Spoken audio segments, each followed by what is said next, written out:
On the cliffs of Capri he built a palace with no throne, only walls that echoed with screams. Tiberius, emperor of Rome, turned paradise into purgatory. Here, innocence was drowned, loyalty meant nothing, and cruelty became law. Behind closed marble doors, children vanished, blood flowed silently, and the empire trembled. This is not legend. This is history. The crimes of Emperor Tiberius were real, and they began with fear. On the southern edge of the Roman world, there is an island where the cliffs rise like blades from the sea. Capri, a place where the light plays gently on the waves, where the breeze carries the scent of lemons and salt, where the gods might have rested, if men hadn't turned it into something else.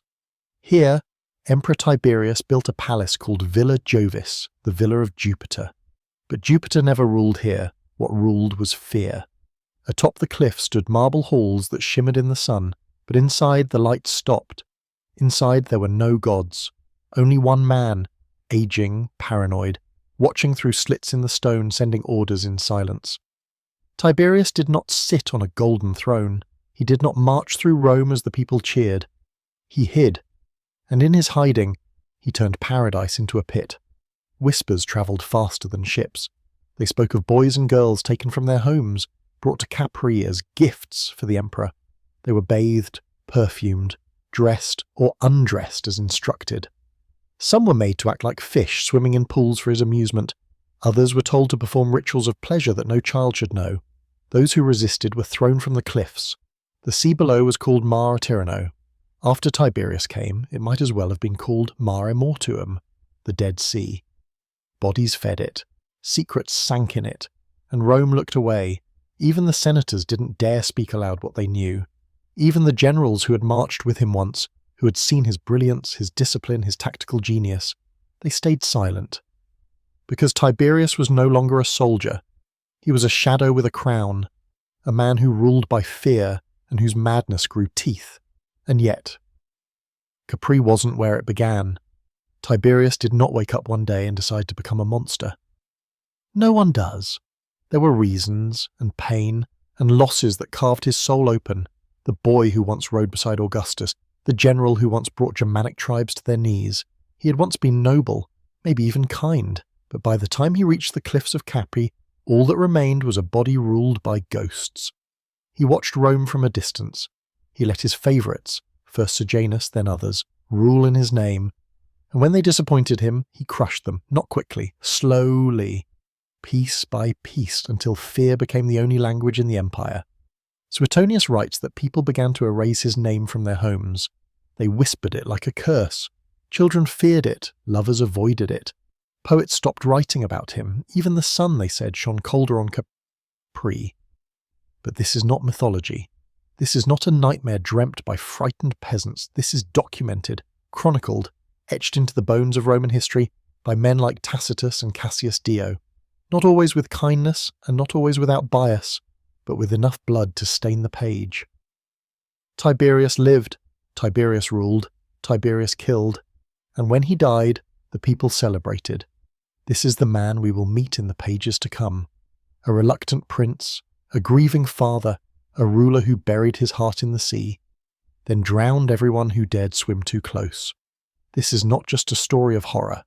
It is a story of power left unchecked, of pain unhealed, of brilliance turned to rot. This is the story of Emperor Tiberius. Before the emperor, before the island, before the screams, there was a boy, and his name was Tiberius Claudius Nero. He was not born to rule. He was born into confusion. His father, a staunch supporter of the old republic, had once fought against Augustus. His mother, Livia Drusilla, would become Augustus's wife. That meant young Tiberius, barely a toddler, would be pulled from one world into another, a war orphan dressed in silk. He was not a child who laughed easily. The early statues show him stiff, already serious. He didn't play like other boys. His tutors wrote that he memorized military histories by age 10, that he spoke Greek before Latin, that he loved solitude. But what they don't say, what no marble ever captured, was that he was always the second choice. Augustus married Livia when Tiberius was just 4 years old, but Augustus had no affection for his new stepson. He barely looked at him. Augustus had his eyes set on other heirs, Marcellus, Gaius, Lucius, bright boys born of his own blood or closer to it, and Tiberius, always dutiful, always obedient, stood behind them, a shadow among the golden. He married when told, he fought when ordered, he conquered because it was expected. But no one cheered for Tiberius. Even his most painful duty became a humiliation. At Augustus's command, he was forced to divorce his beloved wife Vipsania, a woman he deeply loved, a rare joy in his life, so he could marry Julia, the daughter of Augustus. Julia was everything Tiberius was not: wild, charming, adored. She humiliated him, mocked him in public, paraded lovers through the palace. And Tiberius endured it with gritted teeth and clenched fists. Then quietly he disappeared. He left Rome and went into self-imposed exile on Rhodes. For 7 years he lived in near silence, teaching philosophy, walking the beaches alone. Some thought he had gone mad. Others thought he had simply given up. But the truth was far colder.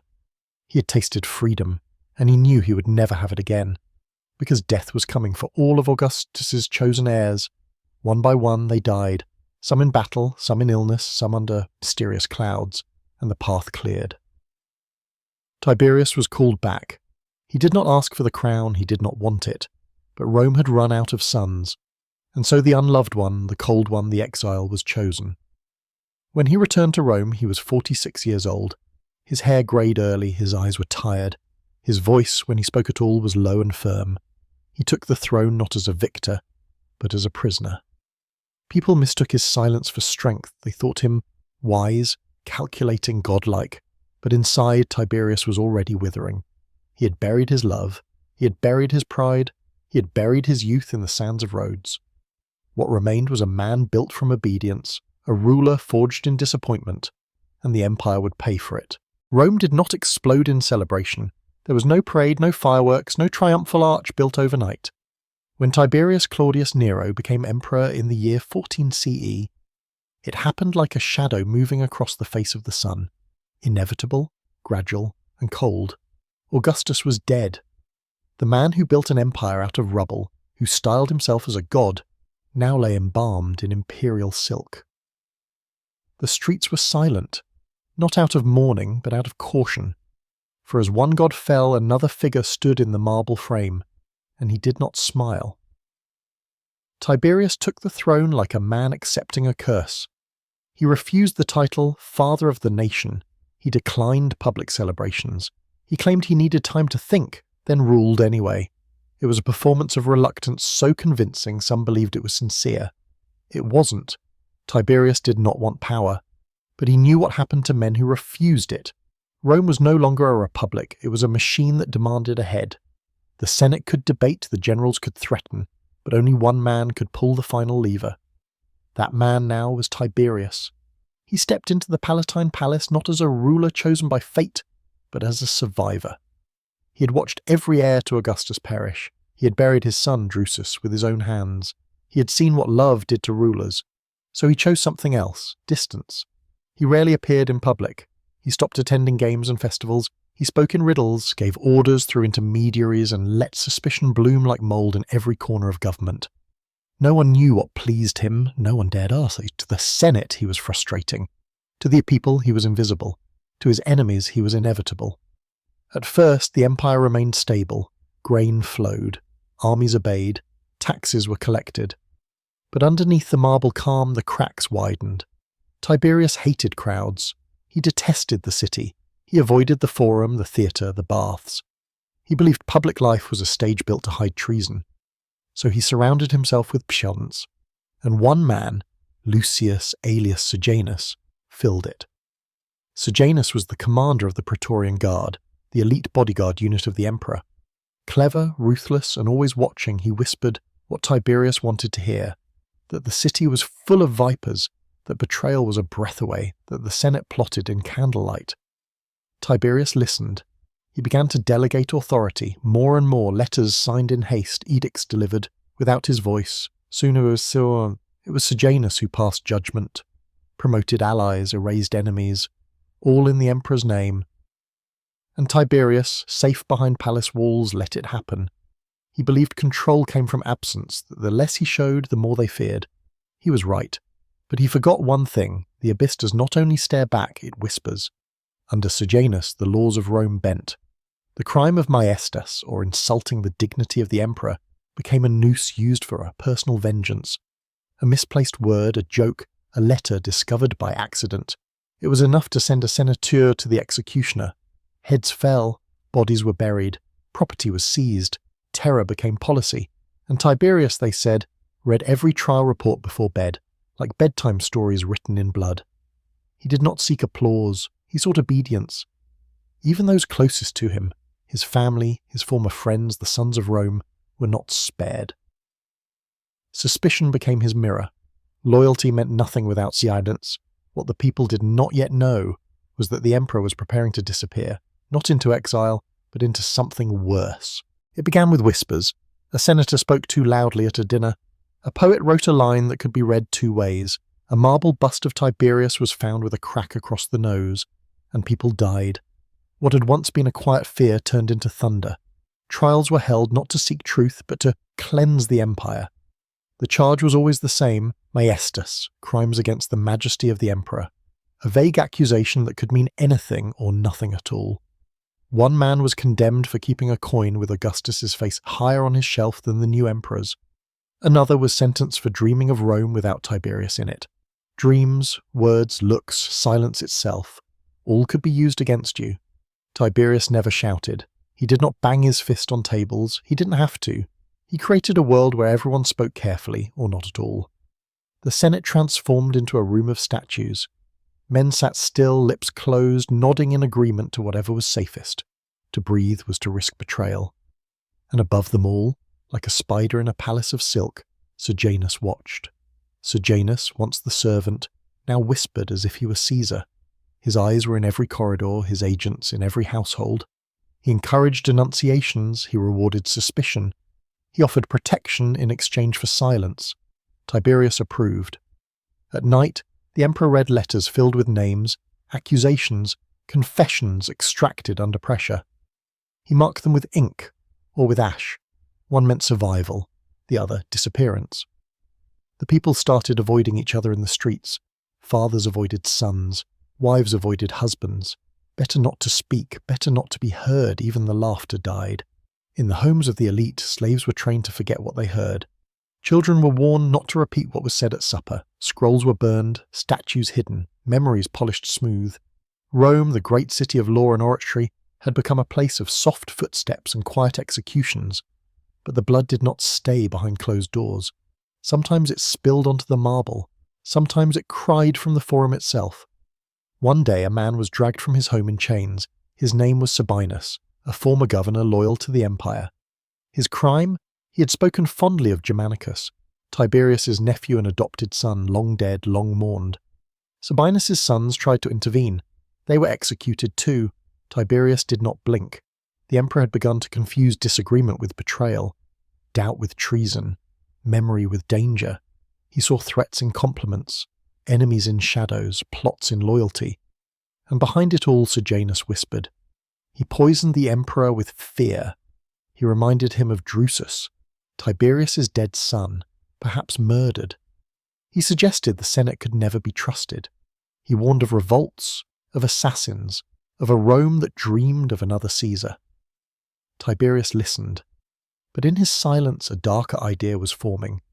If betrayal was everywhere, then perhaps it was not Rome that needed punishment. Perhaps it was the entire world. And so he ordered more trials, more confiscations, more deaths. The prisons filled, the cemeteries grew, the coffers of the treasury, enriched by seized estates, overflowed. And the emperor began to smile. But it was a new kind of smile, not joy, not satisfaction, a twitch, a crack in the stone, a preview of something worse. This was only the beginning. By now the executions were no longer exceptional. They were expected, regular, rhythmic, like rainfall on marble, slow but relentless. And Tiberius, once hesitant to hold power, now held it with fingers that refused to loosen. The man at his side, Sejanus, was no longer just a guard. He was a voice in the dark, a presence in every sentence, a storm in every silence. The empire bent around him. He controlled the courts. He appointed judges. He rearranged the Senate like a butcher organizing knives. And when his own ambitions grew too loud, too tall, he reached where he should not have. He asked to marry into the imperial family. Tiberius hesitated, then vanished. In the year 26 CE, the emperor left Rome and retreated permanently to Capri, leaving the city in Sejanus's hands. It was not an abdication, it was worse. It was power by proxy, and it bled without restraint. From his villa perched high above the sea, Tiberius watched Rome crumble into paranoia. Sejanus ruled as a prince in all but name. His enemies fell like autumn leaves. The prisons overflowed. The air thickened with dread. But power makes men impatient. And Sejanus forgot one rule. The closer you are to the emperor, the closer you are to being crushed. It began with a whisper, one that didn't come from Sejanus, but from Antonia Minor, the mother of Germanicus, and a silent observer of imperial rot. She sent a secret letter to Capri. Its contents? Proof that Sejanus was plotting to take the throne. Tiberius did not shout. He did not storm into Rome. He sent orders. One morning in the Senate, as Sejanus arrived in triumphal robes, a letter was read aloud. It named him a traitor. The silence that followed was not relief. It was terror, because no one knew whether applauding would save them or condemn them. Sejanus was arrested on the spot. His statues were torn down, his allies hunted. His children, innocent, small, were strangled, their bodies discarded like cursed tokens. And Tiberius, he rejoiced. From Capri he sent instructions not for mercy, but for a purge. Anyone associated with Sejanus, even distantly, was tried, tortured, and often executed. Those who had praised Sejanus yesterday now feared for their own tongues. Rome became a city of funeral processions and silent halls, but the blood did not stop with traitors. It reached into the imperial bloodline. Tiberius turned against Agrippina the Elder, the widow of Germanicus and mother of Caligula. Once admired, now condemned. She was accused of plotting, of pride, of sedition, though no trial was ever held. She was exiled to a barren island, where food was scarce and guards were cruel. She eventually starved to death, her bones quietly broken by history. Her son Drusus too was imprisoned. He was locked away in a cell so dark and narrow they say he ate straw from his mattress to survive. He did not survive. The bloodline of Germanicus, once the pride of Rome, was reduced to rot behind stone. Tiberius no longer trusted the empire, and the empire no longer understood its emperor. The Senate sent envoys to Capri hoping to see him, speak to him, beg for mercy. They were denied, or worse, received with silence. He spoke now only to shadows. He laughed only when someone suffered, and he ruled as if the entire world were guilty. What had begun as justice was now punishment. What had once been caution had become cruelty, and the emperor was gone. What stood in his place was a shell, a whisper, a godless priest conducting rituals of death from atop a cliff. And the sea below Capri grew darker still. The cliffs of Capri were steep, so steep that a body falling from the top would not be heard hitting the sea. Only the gulls would cry. That was the soundscape of the emperor's final years. Not the clamour of Rome, not the music of temples, but the shrieks of birds circling unseen shapes in salt water. Tiberius no longer walked the marble roads of the capital. He walked alone through Villa Jovis, his fortress palace overlooking the abyss. The villa was beautiful, white stone terraces, arched windows, pools fed by mountain springs. But beauty can lie. It can be the silk wrapped around a noose. To the outside world he had become a mystery. To those inside Capri, a legend twisted by silence and fear. The servants had a name for his rituals. They called them games, but no one smiled. Young attendants were brought to the island from all across the empire, chosen for their beauty, obedience, and silence. Some served at the table, others stood watch. None spoke unless spoken to, and none were ever seen again once sent to the upper halls. Ancient writers, Suetonius included, left records that hint at disturbing behaviour. But even they, in all their sensationalism, hesitated to give details. Only metaphors remain. Fragments of stories, second-hand descriptions of acts too strange or cruel to repeat. A court where performance replaced conversation, where the line between pleasure and punishment vanished. Whether these tales were entirely true remains debated. Some modern scholars argue they were exaggerations, the result of political revenge or personal bias. But what no one denies, what all sources agree, is that Tiberius had abandoned the world of men and what he built in its place was not meant for daylight. The rooms of Capri had no names, only functions. Some were for feasts, some for isolation, some for watching, others for listening. Servants lost not just their names but their purpose. Their presence faded into ritual. The emperor watched, not with passion but with absence, as though he were testing how far disgust could go before someone said enough. But no one ever did. He surrounded himself with astrologers, secretaries and entertainers. He made jesters weep. He forced poets to recite verses with shaking voices. He dined in silence, while others performed whatever ceremony pleased his whims. If someone failed to amuse him, they were removed. Escorted through cold halls to the edge of the villa, to the edge of the cliff, to the edge of breath. Some never returned. The cliffs became an altar. The sea below, a graveyard without stones. And Rome still sent tributes, still called him emperor, still carved his profile on coins, but the true heart of power no longer beat in the forum. It pulsed in stone chambers carved by madness. He no longer trusted senators. He refused visits, refused questions. Even his own kin were kept away. He communicated only by note, delivered by hands that often did not deliver again. He had become a creature of reflex, cutting, silencing, discarding. Every voice near him felt like a blade at his neck, and so he sharpened himself into someone unrecognizable.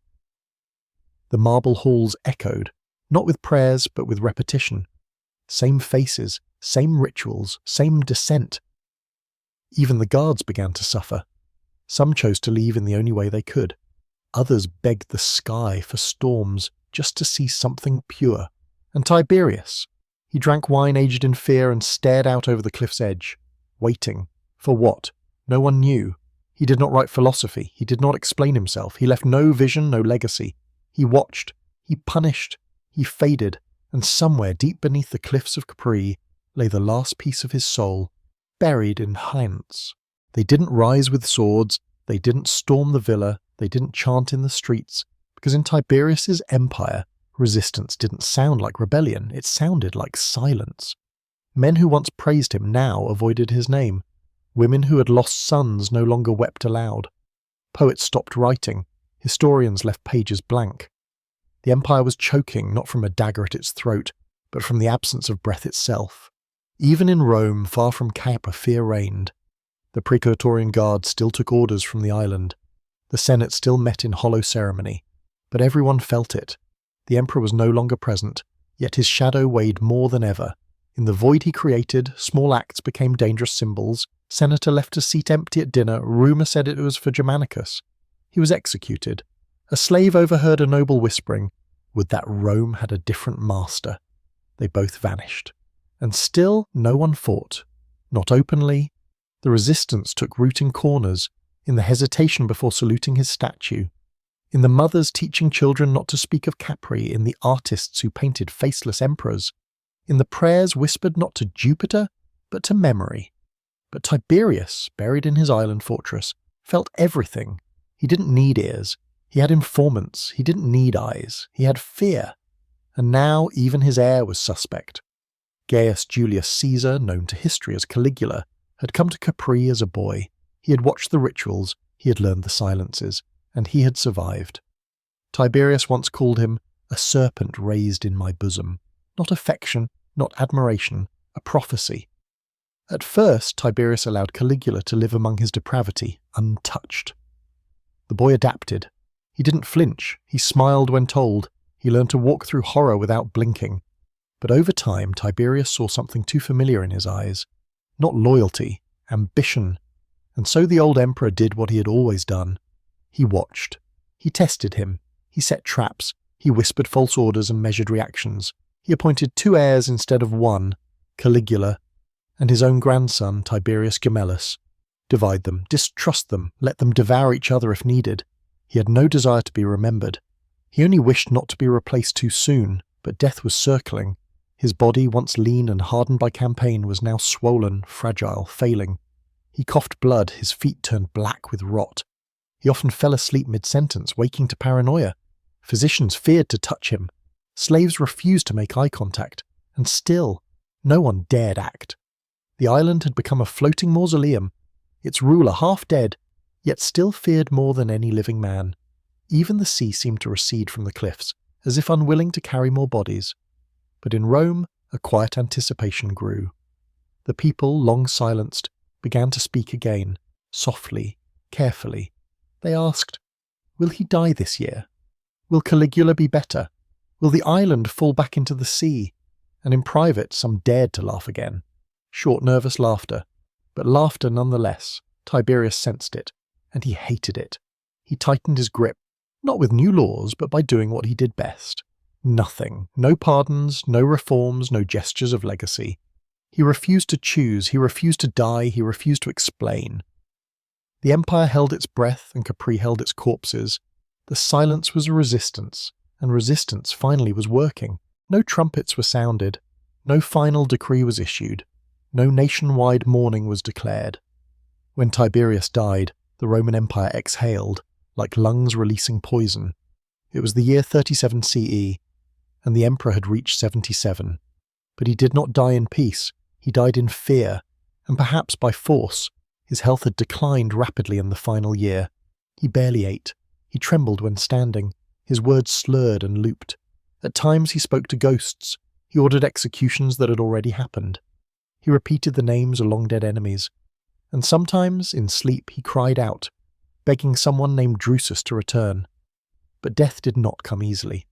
According to Tacitus, the emperor collapsed during a banquet. His body went cold, his breath stopped. His slaves began the death rituals, stripping the bed, preparing the shroud. And then he woke up, eyes open, mouth twitching, breathing raspy but real. He was alive. The room froze, servants dropped trays, a physician fainted, and standing nearby was Macro, the new commander of the Praetorian Guard, a man loyal, not to Tiberius, but to Caligula.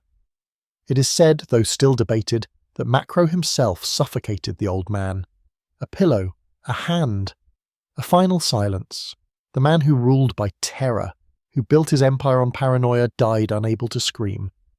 Rome heard the news days later. The Forum did not mourn, it erupted. People ran into the streets, they danced, they cheered, they lifted goblets to the sky and toasted the sea, which had swallowed so many and finally released the emperor. Suetonius wrote, "Many cried out to the Tiber with Tiberius, but he had already escaped that justice." There was no funeral procession of grandeur, no golden urn enshrined in temples. His body was cremated in silence, and his ashes placed beside Augustus, whose legacy he had poisoned. But the true burial was not in marble, it was in memory. The Senate refused to deify him, breaking the tradition of making emperors into gods. No temples were built, no prayers offered. The name Tiberius became a warning, a name not for statues, but for silence. And yet, his chosen heir now stood at the gates of Rome, Gaius Caligula, the child who survived Capri, the boy who smiled through screams. He was welcomed like a saviour. Crowds wept with joy, poets composed hymns, coins were minted with his face before he even took the throne. They thought the nightmare had ended. They thought Tiberius was the disease. They did not yet realise he had left behind a seed. Because what Caligula had learned on that island, what he had absorbed in the cold halls of Villa Jovis, was not discipline nor duty, but cruelty refined into spectacle. The empire would soon discover that ghosts do not stay dead. They inherit. They echo. They possess. Tiberius fell, but not like a tyrant defeated.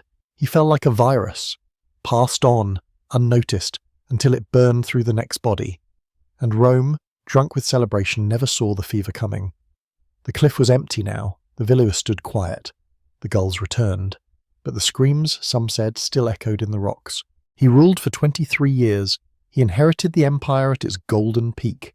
He commanded legions, crushed rebellions, filled the treasury, and secured Rome's borders. But when history spoke of emperors, his name was left behind. There were no marble arches for Tiberius, no festival days in his honour, no temples worsed to his memory. He was not damned like Nero, not romanticised like Caesar, not admired like Augustus. Tiberius was something worse. He was forgotten. The Senate, ever eager to clean the stain, refused to elevate him to divinity. The historians of the time, Tacitus, Suetonius, Dio, recorded his life with a mixture of disdain, fear, and cold detachment, not as a ruler, but as a warning. What they remembered were the executions, the isolation, the baths filled with children, the letters soaked in blood, and Capri, not a jewel of the empire, but a wound in the sea. The statues of Tiberius were either recarved or hidden. Coins bearing his image were melted for newer emperors. Even his birth name, Tiberius Claudius Nero, became tainted. To speak of him was to invite discomfort. To praise him was unthinkable. To mourn him, treasonous. In the imperial records, his accomplishments were buried under shadows. They did not mention his military genius in Germany. They did not note his reforms in the provinces. They did not thank him for preserving the Roman treasury. Because in the eyes of Rome, he had ruled like a ghost and deserved to be remembered like one. The people did not curse his name. They simply refused to say it. He became a phantom emperor, a figure children whispered about when passing the cliffs of Capri, a silence between two madmen, Augustus the Great and Caligula the Wicked. Even those who studied him struggled to answer a simple question. Who was Tiberius truly? A brilliant general? A damaged soul?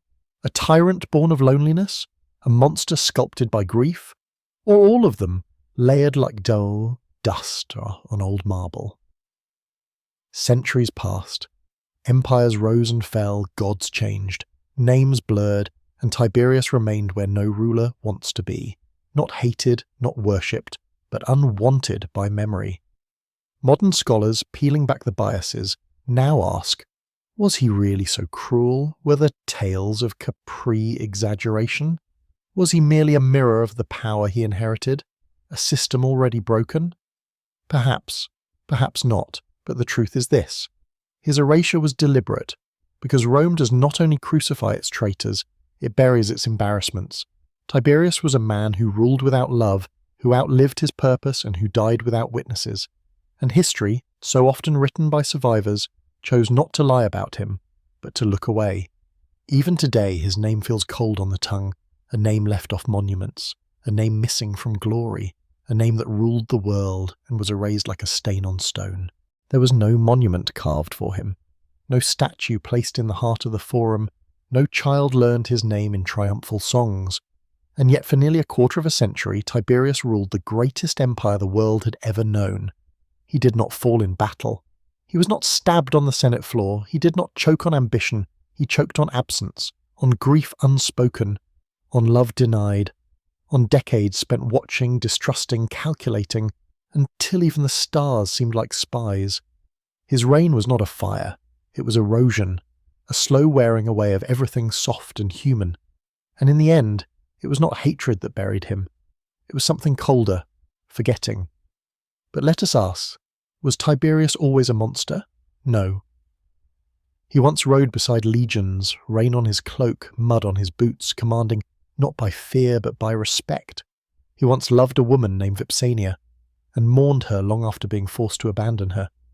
He once held his son Drusus in his arms, before death turned that boy into ash and Tiberius into stone. So what happened?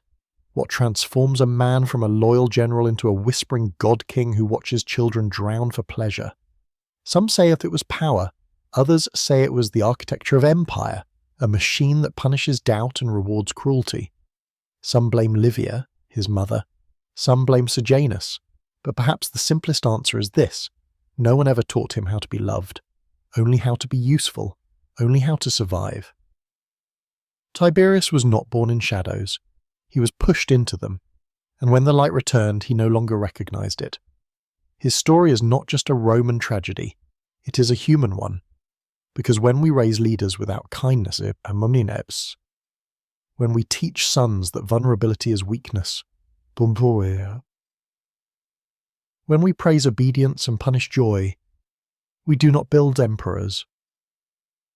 We build prisons with skin. Tiberius died surrounded by walls. Not of marble, but of silence. And those walls still stand. Not on Capri, but in every institution where fear is law, where cruelty is efficiency, where grief is a secret kept until it kills.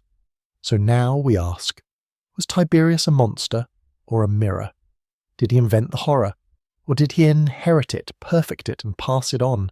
And if an empire, so vast, so learned, so proud, could not save a man from becoming this, What makes us think we're any different?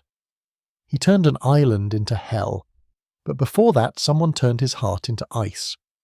This was the life and legacy of Tiberius, a throne drenched in salt and ash,